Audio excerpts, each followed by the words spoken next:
Друзья, всех приветствую, Сиджениус на связи. Сегодня в обзоре рассмотрим ЦАП от компании IKA. Модель ЦАПа IKA ITM02. Поставляется в такой картонной коробке небольшого размера с логотипом компании на лицевой части, а сзади указаны контактные данные для связи с производителем и его технические характеристики. Он получил довольно редкий ЦАП Asahi Kasei 4377.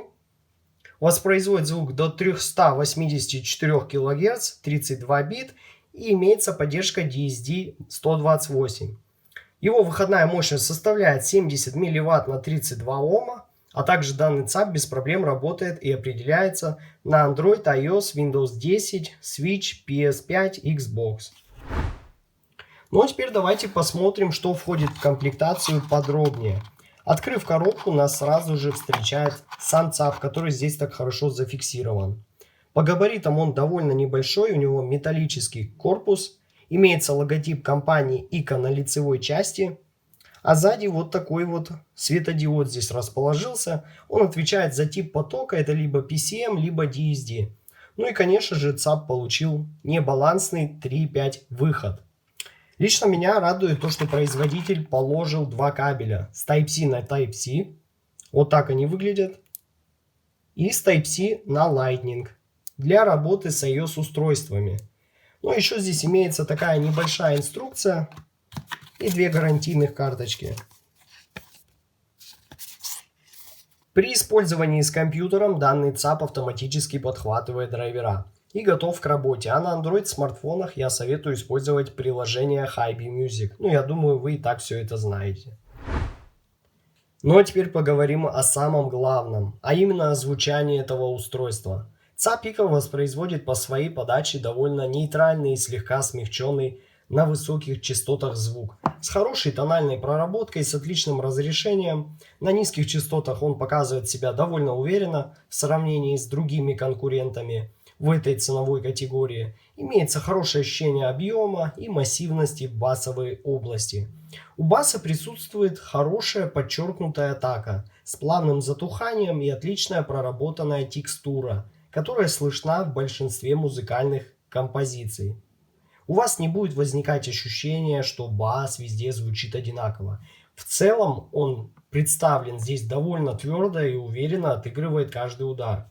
Средние частоты мне особенно понравились. Они довольно ровные, гладкие, отчетливые и разборчивые. И имеют хорошую детализацию. Эта область подается плавно, чисто и на удивление с сохранением музыкальности и естественности.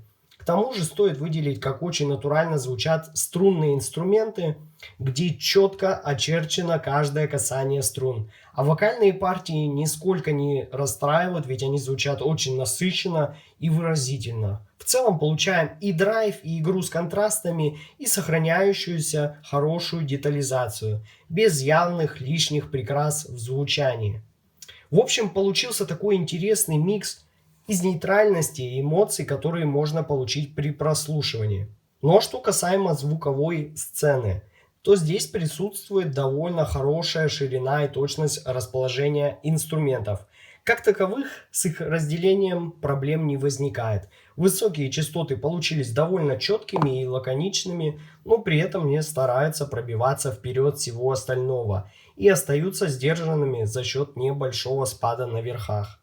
В целом эта область передается достаточно корректно, без излишней резкости и каких-либо искажений. Здесь есть умеренный блеск и шарм на тарелках.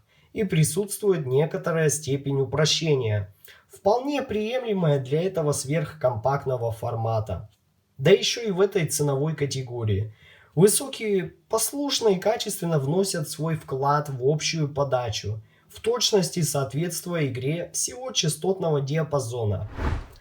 Ну а теперь мы подошли к выводу, друзья. На мой взгляд, ЦАП IKA ITM02 за свою цену и интересную подачу получился очень хорошим выбором.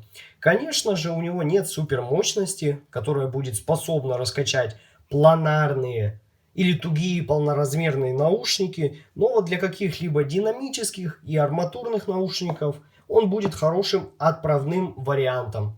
Определенно рекомендую его к покупке. Ссылка на покупку этого ЦАПа находится в описании под видео и в закрепленном комментарии. Не забывайте ставить лайки, подписываться на мой канал. Спасибо всем за просмотр, всем удачи, всем пока.